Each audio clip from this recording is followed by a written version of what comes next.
Bonjour les amis, bienvenue sur Power Trade, la chaîne des stratégies d'investissement simples et efficaces.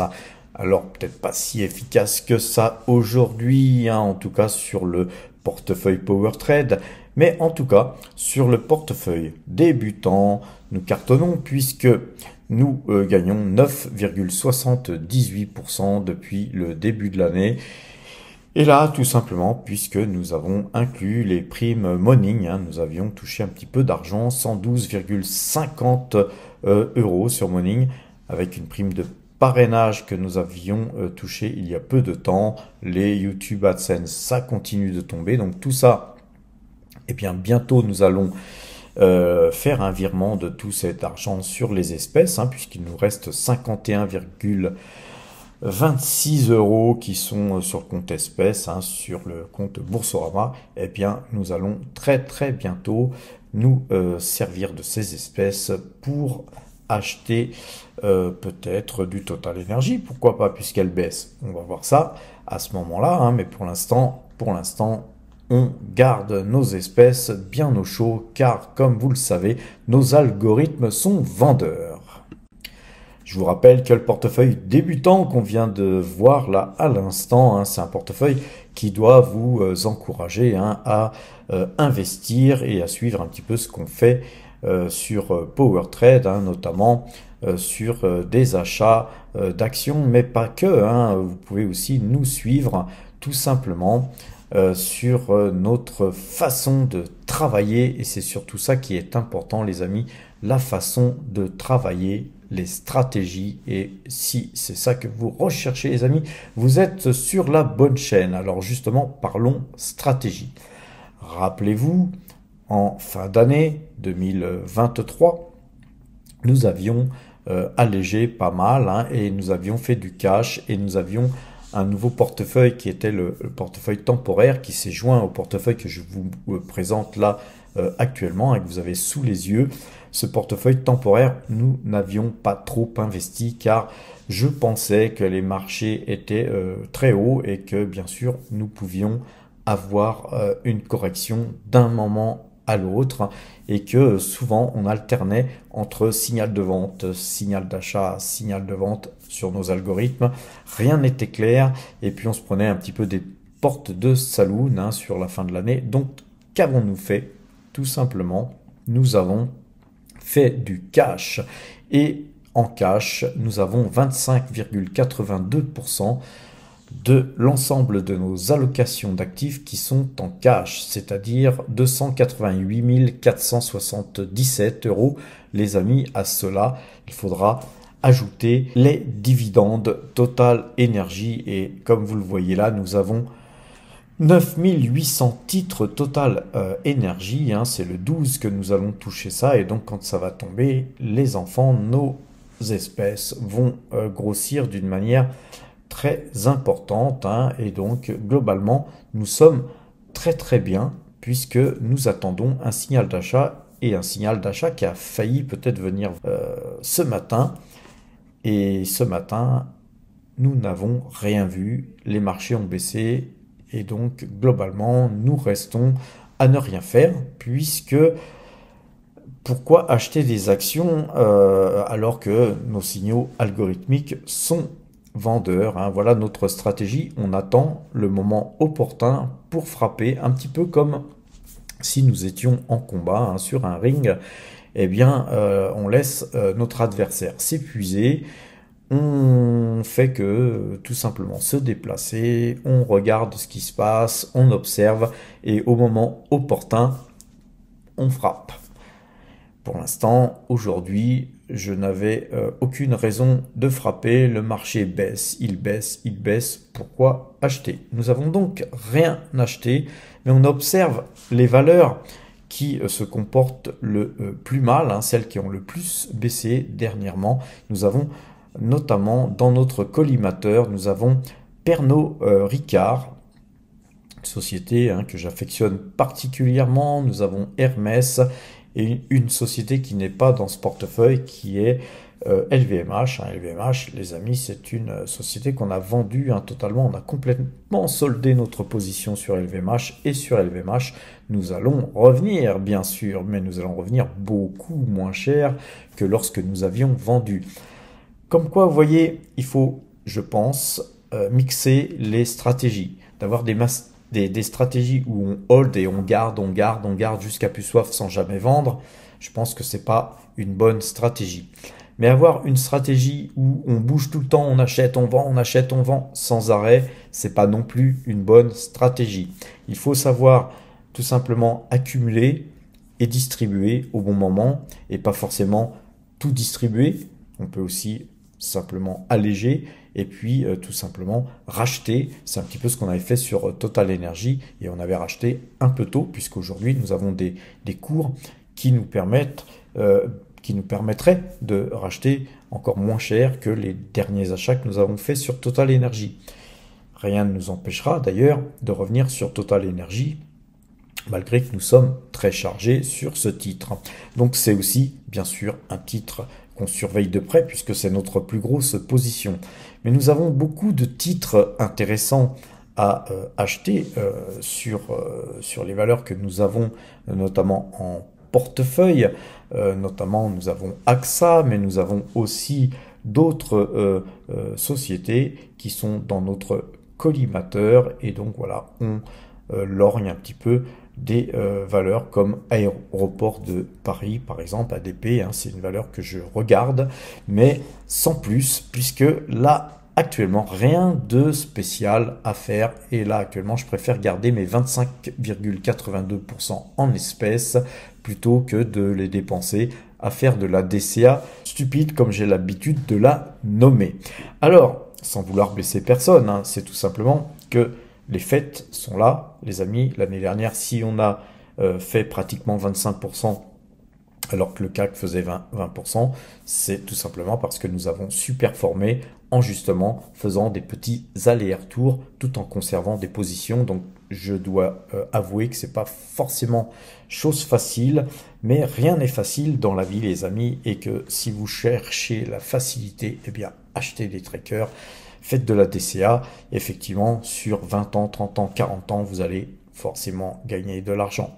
Moi, ce que je vous propose, c'est d'essayer de faire mieux et de faire beaucoup mieux. Parce que quand on fait 1, 2, 3, voire 5% comme l'année dernière de mieux que le marché, eh bien, à la fin de votre vie, ça représente des sommes plus que conséquentes. Alors, aujourd'hui, par contre, notre portefeuille, il ne performe pas, puisqu'évidemment, nous sommes très investis sur Total Energy. Et on montre tout sur Power Trade, même quand ça va mal. Et vous voyez qu'on perd 1,51% depuis le début de l'année et que globalement, en fait, eh bien, on suit le CAC 40. On ne fait pas mieux que le CAC 40 pour l'instant. Jusqu'à hier, on faisait mieux que le CAC 40. Mais aujourd'hui, eh bien, Total Energy continuant sa baisse, nous sous-performons. Par rapport au CAC 40 aujourd'hui, mais par rapport au 1er janvier, on fait peu ou prou la même chose. C'est 17 135 € de perdus cette année, donc nous avons reperdu 17 135 €, puisque l'année dernière, on avait gagné quasiment 200 000 €, donc vous voyez, voilà, faut pas non plus paniquer, c'est pas parce qu'on perd de l'argent en bourse qu'il faut tout stopper et puis faire autre chose. Vous allez voir qu'à un moment donné, nous repasserons dans le vert, ça prendra peut-être du temps, mais vu qu'en plus nous avons opté pour une bonne stratégie d'avoir à disposition du cash, eh bien ce cash va nous servir forcément à un moment donné à resuperformer le CAC 40 pour la bonne et simple raison, c'est que si aujourd'hui on fait exactement la même chose que le CAC 40 mais avec 25% de cash, peut pas non plus se comparer forcément au CAC 40. Mon objectif pour ceux qui nous découvrent aujourd'hui, il est systématiquement chaque année de 20%. Ce qu'on essaye de gagner, c'est 20%, mais 20% avec les dividendes et les plus-values, tout ça réuni. Donc on n'est ni axé plus-value, ni axé dividende, on n'est ni croissance, ni rendement. On est plutôt quelque chose de bâtard entre les deux et on cherche à tirer notre avantage par rapport à tout type de situation. C'est-à-dire que quand on a des valeurs de rendement qui sont bon marché, pas forcément, nous, ce qu'on cherche à faire, c'est à les acheter. Et puis quand elles sont vraiment bon marché, on a tendance à les garder beaucoup plus long terme.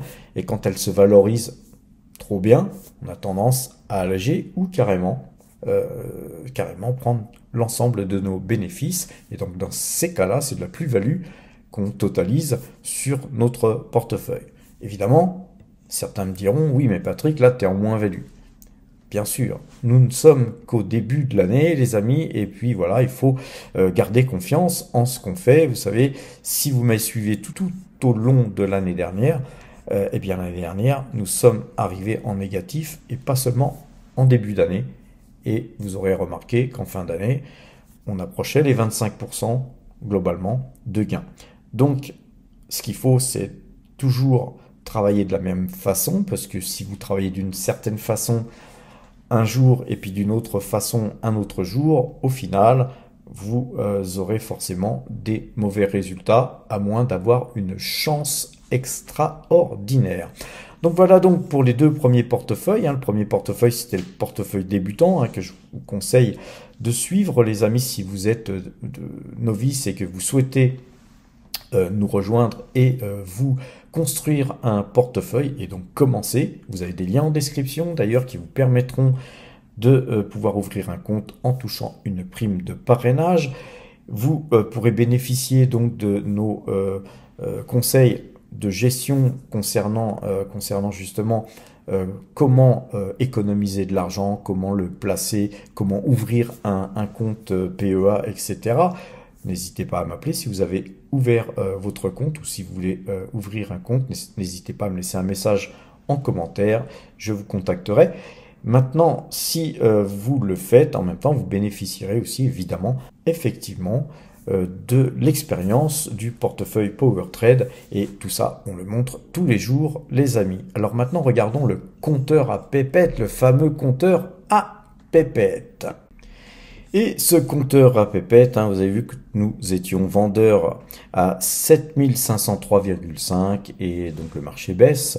Le marché est à 7434 au moment où je vous parle, donc c'est donc une plus-value, on va dire potentielle, puisque nous n'avons pas encore clôturé ce contrat de 693,50 €, tout frais compris, on enlève les frais sur ce que vous voyez là, et c'est un trade qui a été ouvert le 2 janvier.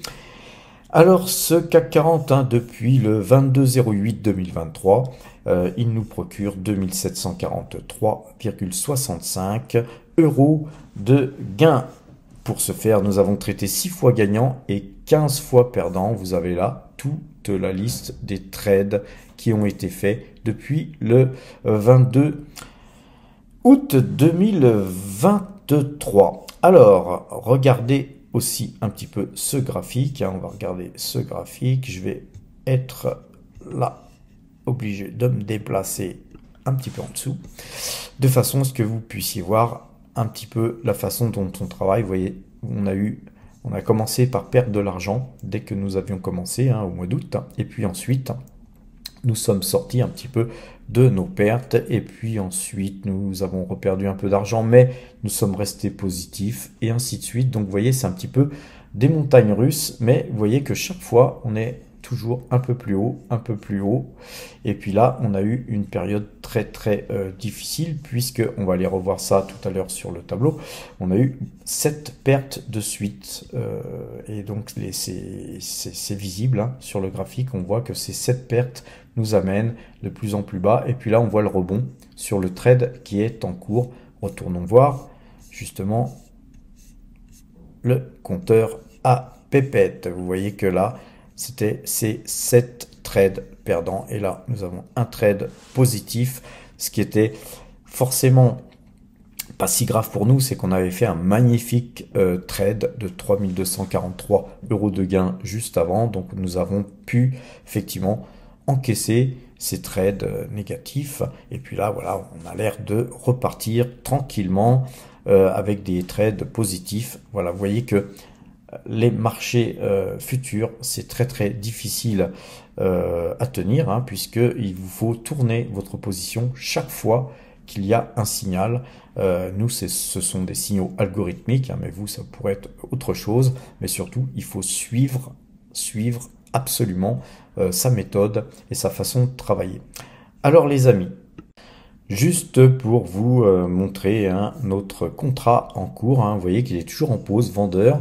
Là, ça a tendance à remonter, hein. Tout à l'heure, on va aller voir ça tout de suite. On était à 34, on est à 37, hein, ou 40. On peut le changer tout de suite, ça ne changera pas grand-chose. On va le changer pour que vous puissiez voir. Vous voyez, quand on change le cours, au lieu de 693 euros, eh bien, c'est 633,50 euros. Vous voyez, quand l'espace de 3 minutes, hein, j'ai dû vous parler environ 3 minutes, eh bien, effectivement, le différentiel de gain ou de perte, ça change très très vite sur les marchés futurs. C'est pourquoi je n'encourage pas tout le monde à travailler sur les marchés futurs, car évidemment, quand on gagne de l'argent, on gagne beaucoup d'argent, mais quand on en perd, on perd aussi beaucoup d'argent. Donc sur ce contrat, on voit que la journée aujourd'hui nous a donné 190 euros en plus-value du jour. Et on voit que la plus-value latente sur ce contrat est de 630 euros, les amis. Alors, regardons un petit peu du côté de TradingView ce qui s'est passé aujourd'hui. Alors, aujourd'hui, le CAC 40, hein, il a ouvert légèrement en hausse, mais de courte durée. Hein, cette hausse s'est finalement transformée en baisse, et en baisse assez fragile, hein, finalement, puisque nous avons seulement 0,32% de baisse, donc pas grand chose, hein, c'est une petite prise de bénéfice par rapport à hier, mais enfin prise de bénéfice sur un marché baissier, car rappelez-vous, on est vraiment dans une tendance baissière. Donc voilà, nous on avait un point, hein, que je vous ai donné ce matin en short sur YouTube, et ce point n'a pas été touché, donc on est resté conforté dans notre position vendeuse, et donc du coup, puisque ce point n'a pas été touché, nous n'avons rien acheté. On attend, hein, certainement que les marchés risquent d'aller plus bas. Enfin bon, l'avenir nous le dira, mais en tout cas, je vais vous calculer les points algorithmiques, hein. Je vais lancer les calculs par nos machines sur Metastock ce soir. Je vous donnerai les résultats demain matin. Vous aurez ces points d'achat si besoin, et de vente aussi sur le DAX, hein, puisque le DAX, lui, il est passé déjà acheteur, ainsi que le S&P 500. Donc, je vous donnerai tout ça dans les shorts. On voit que le DAX, lui aussi, a baissé, donc petite prise de bénéfice. Par contre, lui, il reste, comme il est acheteur, il n'a pas fait de plus bas, et notre système algorithmique, lui, eh bien, il continue à laisser le DAX en zone d'achat, et on a la moyenne 2 jours, 12 jours, hein, qui a pratiquement croisé ou croisé. On va regarder ça. Donc en fait, pratiquement croisé, et il est possible qu'elle croise demain, hein, si les marchés montaient un petit peu. Le S&P 500, quant à lui, hein, si on regarde le S&P 500, on voit que lui, il est plutôt bullish. Hein, et de toute façon, on avait eu un signal d'achat sur le S&P 500. Donc ce matin, lui, au contraire, enfin c'est ce matin aux États-Unis, c'était cet après-midi à Paris, avec le décalage horaire. Lui, il a ouvert en baisse, il a commencé à baisser, puis ensuite, effectivement, il a tenté de rejoindre les plus hauts. Il les a d'ailleurs rejoints. Petite prise de bénéfice sur les plus hauts. Va-t-on ce soir clôturer au-dessus de la clôture d'hier? C'est bien possible. Si tel était le cas, il est possible que le CAC 40, finalement, eh bien, il finirait par nous donner un signal d'achat. Donc tout ça, tous les signaux qu'on verra donc demain matin, nous donneront un sens, une orientation sur justement, est-ce qu'on sera plutôt acheteur ou vendeur. Et pour ce faire, il faut attendre la clôture du marché américain. Le Brent, quant à lui, le Brent, eh bien, il se reprend. Il se reprend, mais par contre, vous voyez que Total Energy, elle est quand même mal orientée aujourd'hui, puisque vous voyez tous les achats qu'on a fait là, juste avant cette forte baisse, eh bien forcément ça ne nous favorise pas, hein. C'est pour ça qu'on ne performe pas en ce moment. La moyenne 2 jours, 12 jours sur Total, elle a croisé, mais regardez, on a quelque chose d'intéressant. On a la bande Bollinger qui avait été cassée hier. Eh bien, Total Energy est revenu dans cette bande Bollinger aujourd'hui, mais elle en est ressortie et ressortie fortement. Donc ça, c'est quelque chose d'intéressant parce qu'il est bien possible que demain, nous revenions sur cette bande Bollinger de ce fait, nous pourrions avoir un petit mouvement haussier sur Total Energy, surtout si le Brent continuait sa hausse, hein, puisque nous sommes en hausse au moment où je vous parle, on gagne plus 1,23%. Donc à suivre.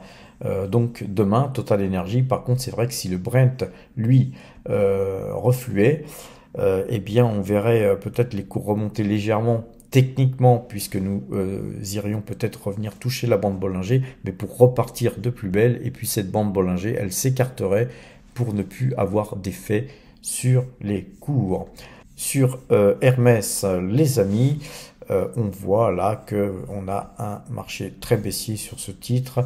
On a vraiment une force vendeuse très forte.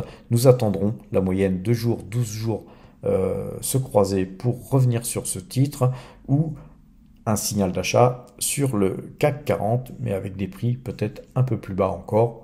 Ça nous plairait bien, nous avons pas mal de liquidités, donc nous sommes un peu comme des vautours, on attend justement les bonnes opportunités. Sur Pernod Ricard, on a une bougie où on ressort en fait de la bande Bollinger pour revenir dedans, et un petit peu ce que je pense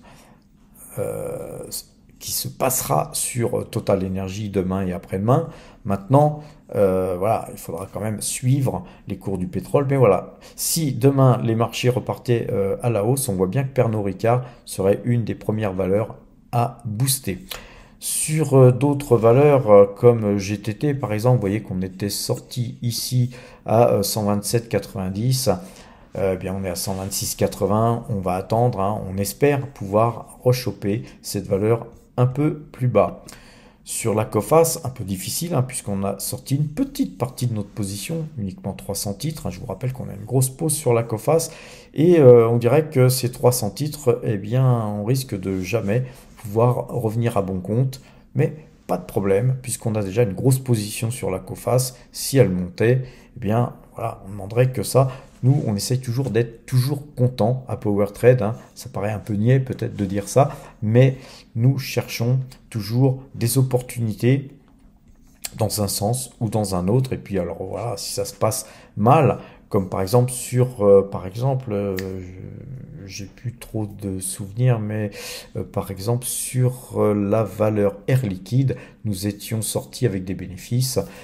Et puis la valeur a continué à monter, puis aujourd'hui on n'est toujours pas revenu dessus, puisque cette valeur est toujours trop chère pour moi, donc pas de problème.